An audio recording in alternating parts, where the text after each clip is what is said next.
এই যে ঢেঁকি শাকগুলো পাওয়া যায় আমাদের এখানে, প্রায় অনেক জায়গায় এই ঢেঁকি শাকটি পাওয়া যায়।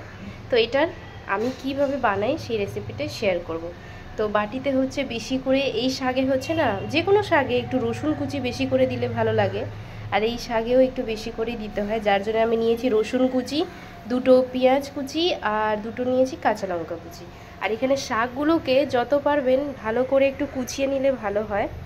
এদিকে আমাদের হচ্ছে কড়াইটা খুব সুন্দর করে গরম হয়ে গেছে। দিয়ে দিব হচ্ছে 2 চামচের মতন তেল।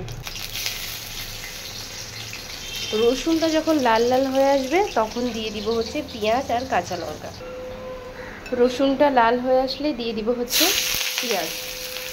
পেঁয়াজটা যখন ভাজা হয়ে আসবে তখন এই যে কেটে রাখা শাকগুলো দিয়ে দিব, তার হলুদ। কোনো জল দিতে হবে না, আমি ভালো করে মিক্স করে ঢাকা দিয়ে ছেড়ে দেবো। ঢাকা দিয়ে ছেড়ে দেবো। শাক কিন্তু একদম রেডি। ঢাকা দিয়ে রাখছিলাম যাতে হচ্ছে শাকটা সেদ্ধ হয়ে যায়।